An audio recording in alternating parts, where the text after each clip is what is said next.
Саламатсыздар ма балалар? Бүгін бізде қазақ тілі сабағы. Көңіл күйіміз қандай? Керемет. Тамаша. Біз қандаймыз? Ақылдымыз, білімдіміз, өнерліміз. Өте тамаша.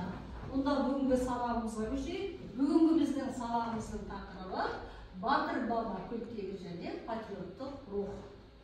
Оқу мақсаттары: мәтіннен алынған дәйек сөздерге, үзінділерге сүйене отырып көтерілетін мәселені болжау. Яғни оқушылар, біз бүгін қандай мақсатқа қол жеткізуіміз мүмкін? Бәрі қайта қойып. Мәтіннен алынған дәйек сөздерге, үзінділерге сүйене отырып мәселені болжауды үйренеміз деп ойлаймын. Өте тамаша. Онда біз сол дәйек сөздерге назар аударайық.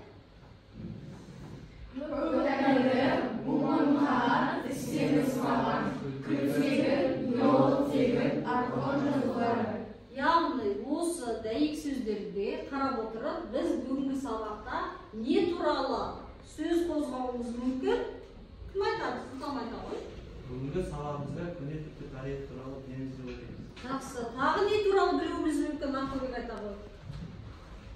Батырлардың шапқыншылық кездегі ерлігі туралы суреттеледі деп ойлаймын. Жақсы. Тағы не білуіміз мүмкін? Жанел айта ғой. Бүгінгі сабақта біз күлтегін, елық тегін және де басқа батырларды көбірек біліп анықтаймыз деп ойлаймын. Жақсы. Онда экранға назар аударып, бейнетаспаны мұқият тыңдаймыз. Қажетті жерлерін түртіп отырамыз.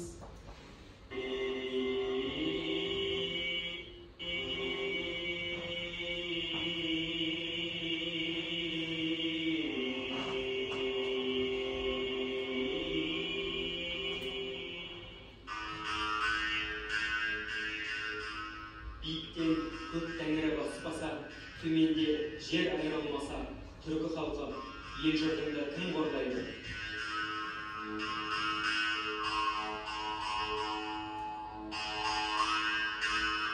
Сібірде айдауда жүрген швед офицері Хальберт Стралинг өз тапқан құлпытастардағы түсініксіз жазуларды руна деп атаған. Руна Скандинавия халықтары тілінде сыры ашылмаған дегенді білдіреді. Тіл білімінде көне түркі жазба ескерткіштеріне қатысты руна жазуы деген атау осылай пайда болды.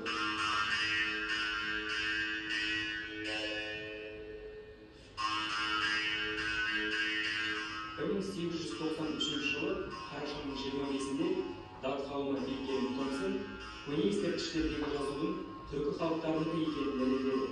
Көп халық құпиясын аша алмаған жазудан Томсон алғашқы тәңірі және түрік сөздерін оқыды.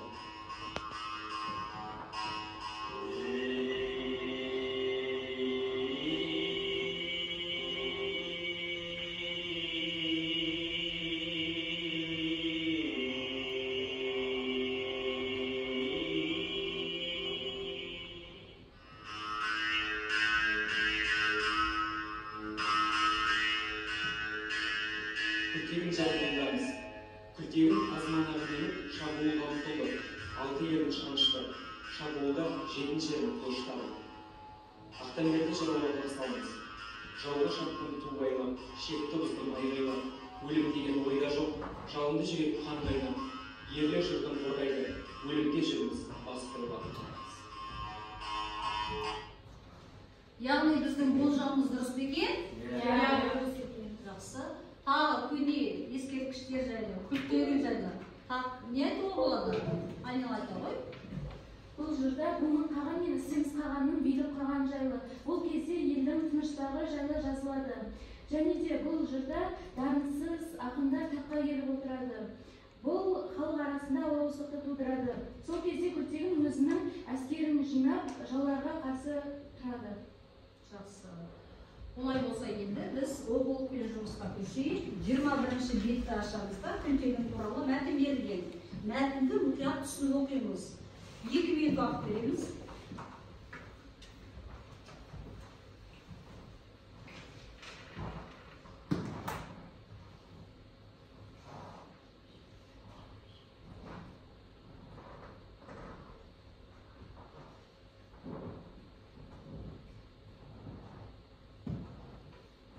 Мәтінді аяқтадық деп ойлаймын. Олай болса, енді хронологиялық кестені толтырамыз. Біз бұл кесте кестені күнделікті сабақта толтырып отырамыз, иә?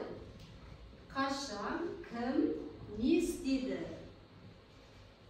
Кестені жұртпен толтырамыз. 2 минут уақыт береді.